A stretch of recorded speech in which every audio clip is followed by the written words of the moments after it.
Nesse que ele fez o carambolê ali na pista, ele já tomou no braço. Aí ele tomou no braço, no que ele foi descer, eu acho que foi nessa hora que ele tomou da perna. Barulho do Eda aqui, dedo de seta, né? Dedo de seta, nada. Isso eu tenho desde... Mas assim, em Piracicaba, quando eu fiz meu estágio, o meu preceptor foi muito bom nisso, de escolher motorista bom, antigo, de preferência. Eu tenho uma... É que antigo, cabeça, assim, tem um antigo... Antigo de isso, como diz, eu aprendi isso lá no segundo BAEP. Eles falavam assim, chefe, tem polícia que fica velho, mas não fica antigo. Eu falei, isso aí. É antigo. E eu gostava assim, o meu critério era antigo e eu gostava que fosse pai. Mas pai, de verdade. Porque o cara quer voltar pra casa. Você pega esses molecadas, tipo, o cara pode até ser antigo, mas tem uns caras que é porra louca, né? Então não tá nem aí. Nada a perder. Então eu tinha aquela coisa assim, o cara tem que ter sem freio. O cara tem que ter vontade de voltar pra casa, porque eu queria voltar. Realmente eu mudei quando meu filho nasceu. Muda. Alguns mudam. Porra louca eu era mesmo antes. Mas disso de escolher motorista, eu sempre pensei nisso, assim. Até eu falei isso de ter antigo, eu tinha um motorista em Guarulhos que nossa, ele me ensinou pra caramba. E eu sempre ouvi. Ele chegava e colocava a mão no meu peito e falava assim, chefe, não, agora não. Ele falava, calma, respira. Segura. A senhora é tenente. Ele falava assim, respira, vamos lá. Agora não. Mas daí a senhora, como capitão lá no nono, voltou pro nono, não é isso? Não, só fiquei tenente no nono, fui pro interior como tenente. Como tenente. Aí lá, um monte de coisa aconteceu, tal. Tive uma ocorrência pesada lá no interior, que foi a virada de chave da minha vida. Por isso que eu acabei decidindo não ficar mais lá. Eu já tinha perdido 2 policiais em serviço, 2 no nono. Um, ele estava no bico, né? Um foi um policial que tinha trabalhado comigo em Piracicaba. Ele foi a sargento e morreu num Bravo 4, na divisa diária lá do nono com o 18. Mas eu fui a primeira viatura a encostar. A gente copiava a rede, né? Da rede vizinha, foi a primeira viatura a encostar. Mas lá... Morreu num roubo. Eu explicar o pessoal, às vezes desculpa, B4 no Bravo 4 é roubo. Desculpa. Numa ocorrência de roubo. Numa ocorrência de roubo. Eu falei entre aspas, porque até hoje eu acho estranha a ocorrência que ele faleceu lá nesse roubo, porque pra mim não... Mas enfim, né? Aqueles Bravo 4 meio estranhos que a gente vê por aí. Aí quando eu fui pro interior, tipo, virei mãe, aí tipo, já dá uma mudadinha de chave, mas não tinha mudado tanto. Até que teve essa ocorrência em 2019... foi uma ocorrência muito rápida, né? Pra quem pensa assim, tipo, as coisas acontecem. E o foda do interior, da logística e do deslocamento, né? Eu tava terminando de jantar, caiu o policial de uma cidade mineiro, CT, cantou, 2 carros, porte grande, viu a viatura e deslocou com uma certa. A interior, ele falou, tipo, do carro, não vou lembrar agora, mas você já liga caixa eletrônico. Aí já joguei o pote da comida lá na bolsa e saímos correndo para acompanhamento, né? Para apoiar, né? Aí começou aquela forfé na rede, né? Vocês estavam juntos? Não, ele já estava na escola de sargento. Já. Tá. Não, já tinha voltado. Não tinha ido ainda. Não, 2019 já tinha voltado. Já já era sargento, mas como a gente já... Não, eu já era mãe já. Eu não era sargento ainda, por causa que não tinha ganhação ainda. Mas já estava no interior já. Mas aí a gente trabalhava em dias opostos por causa da... No mesmo batalhão, em dias diferentes. Dias diferentes por causa no caso, só tinha a Clarinha na época. Aí indo pra ocorrência, aí já começou Mike baleado. Aí começou aquele negócio aí, eu, tipo, nessa hora eu meio que perco a... Vocês eram da Companhia de Marira? Não, Companhia Bauru? Jaú? O batalhão é Jaú, do CPI 4 Bauru. Tá. Aí começou aquela gritaria, Aquela né? gritaria. Aí eu já comecei a chamar na rede, eu comecei a pedir apoio de Piracicaba, né? Porque eu sabia que eles poderiam vir para Piracicaba. Já comecei a pedir apoio pro Águia. Porque é muito conhecido ali o estradão da Barra e o estradão dos condomínios. Que ali normalmente é rota de fuga. É rota de fuga e local deles se esconderem também. Por causa das chácaras, essas coisas? Porque eles pegam um estradão ali, é tipo um asfalto, estradão de terra. E saem lá em Santa Maria da Serra. Só que a princípio eu achei que eles fossem pegar esse caminho, né? Porque geralmente o pessoal que fazia os roubos de caixa eletrônico vem da região de Campinas. Então a gente sabia que eles pegavam aquele caminho. Aí já começou a pedir apoio lá de Piracicaba. Eu falei, pede pro pessoal do tático subir, quem tiver para subir de apoio. Você já era mãe? Já era mãe, já. Então preciso fazer um parênteses. Pensa você aí na sua casa, meu amigo, que está acompanhando. A pessoa tem uma criança em casa, ganha uma fortuna que a gente já sabe qual é, escuta na rede rádio que tem 2 carros lotados de latrão de fuzil e ela decide ir para uma estrada praticamente de terra escondida da cidade para tentar interceptar esses carros. Aí você vê o que é coragem de mulher policial. Voltamos. E aí começou, né, aquele, Mike baleado e tal, daí começou aquele negócio, daí daqui a pouco um dos policiais me ligam, né, e fala, chefe, pode vir com calma que não tem mais o que fazer. Aí que eu corri mais, né? Eu falei, não, como assim não tem mais o que fazer? Tenho o que fazer sim. Aí comecei a gritar, aí já peguei o telefone, eu não sei quem é até hoje, mas peço perdão. Eu liguei, né, pro telefone do Águia, né? Não dá pra voar que não tem teto. Não tem teto, caralho. Eu já comecei a rasgar já. Na hora você tá nervosa, que é todo mundo, né? Já pedi pra equipe, corre pra Santa Casa, pede pros caras fazer qualquer coisa, vamos dar um jeito. Mas enfim, entre começar o acompanhamento e esse Mike me ligar para falar que não tinha mais o que fazer, foram 4 minutos. Aí a gente fala assim, no interior. Eu estava em outra cidade, a gente esmerilhou a viatura, correu tudo que dava para correr, a gente chegou lá em 10 minutos. Que era um percurso que faz em 20, né, normalmente, mas é complicado isso do interior. Então, essa ocorrência me deu uma virada de chave, assim, muita coisa. Quando você chegou, o que tinha lá? Os meninos já tinham socorrido ele, né, para...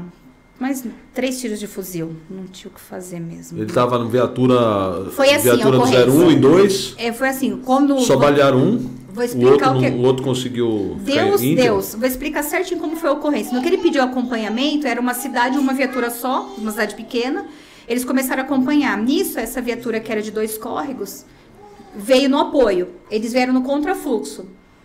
Aí eles se... Ela é vizinha 2 córregos. Onde ocorreu o entreveiro ali. E é 5 quilômetros de distância. Então, como a viatura de Mineiros modulou, a viatura de 2 córregos já saiu dentro da cidade e foi para a rodovia. Só que eles foram de encontro, né? Vixe. Então, daí nesse que ele fez o carambolê ali na pista, ele já tomou no braço. Aí ele tomou no braço, no que ele foi descer, eu acho que foi nessa hora que ele tomou da perna. Aí nisso o parceiro dele pegou ele, porque ele era muito grande. E pra completar o pacote, esse policial, além de ser do meu pelotão, era meu amigo de frequentar minha casa. O filho dele tem quase a idade da minha menina. Então, tipo, aquela coisa que, tipo, dá uma barrada, né? E...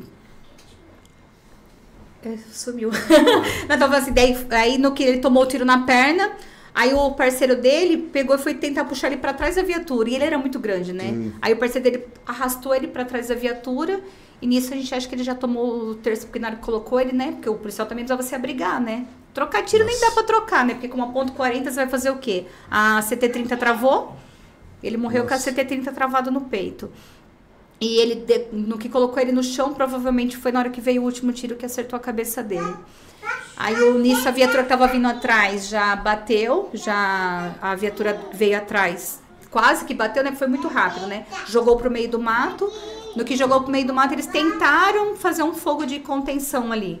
Mas no que eles começaram a atirar, aí marcou o lugar deles. Aí eles começaram a tomar tiro também. Enfim, aí terminou essa ocorrência. Então pra gente, só pra o pessoal resumir. entender... Não, da gente volta para as ocorrências. Como é que foi para chegar no litoral? Que hoje a senhora trabalha no litoral.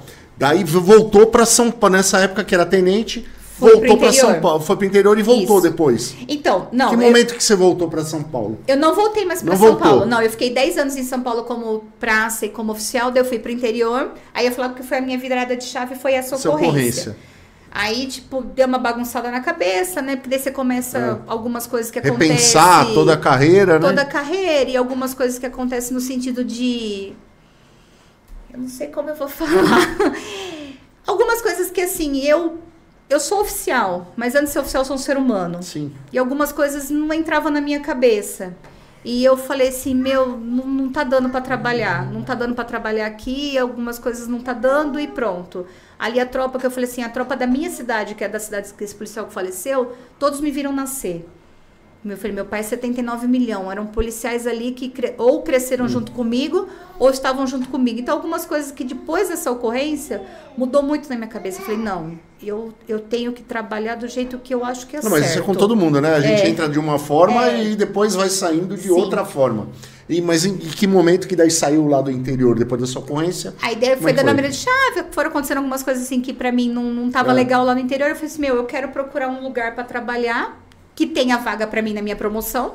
Eu quero ter quando eu era tenente, eu falei, eu quero um lugar que tenha vaga pra mim como capitão e tenha uma vaga pro Guilherme. Então, e eu quero um lugar que tenha zicado. Eu falei, eu quero um batalhão que seja zicado. Zicado, eu quero que tenha novidade, eu não quero...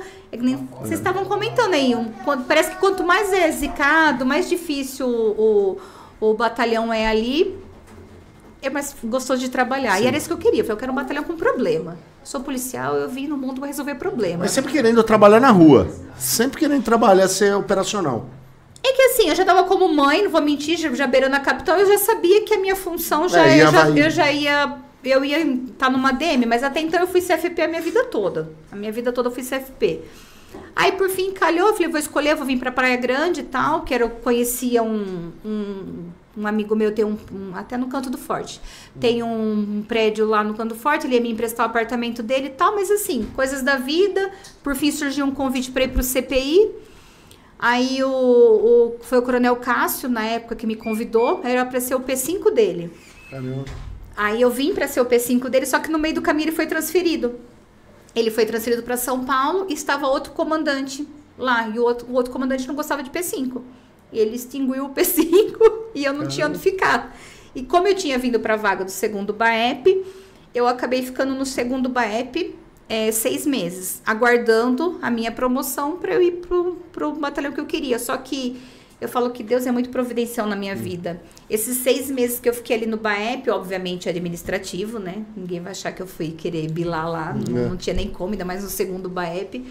Poderia Aliás, ter pessoal saber, segundo o BAEP é o BAEP, referência que é no litoral, né? Que vive uma guerra, acho que a maior guerra que São Paulo enfrenta é no litoral. Sim. E esse segundo BAEP era uma cria da doutrina do Rogério, né? Então os caras eram embaçados. Sim, eu conheço aquele BAEP, não ia aceitar a Anne fácil, não. É um BAEP que tem até bote, tem barco, tem tudo, né? Ali é pra... Eu acho que eles só me aceitaram lá porque eu, com o meu chinelinho da humildade, eu falei, só vim aqui, tô só esperando o meu cantinho, vou fazer meus papéis aqui que eu tenho que fazer e sem novidade. Mas tive a oportunidade, né? Agora, o Coronel Fernando, na minha primeira semana lá no BAEP, ele me levou para dar uma volta. Nunca dei uma volta numa viatura de BAEP. Fui para Vila Esperança e para Vila dos Pescadores nessa volta. Então foi uma volta faixa bem... de Gaza. Faixa de Gaza. Pelo menos eu tive um dia de BAEP, como diz o comandante. Tive um dia de BAEP. E daí, então... O Fernando é um puta cara, viu? Eu trabalhei com ele no Choque, puta cara, o cara que tem história no GAT, um oficial que conhece muito, viu, Fernando?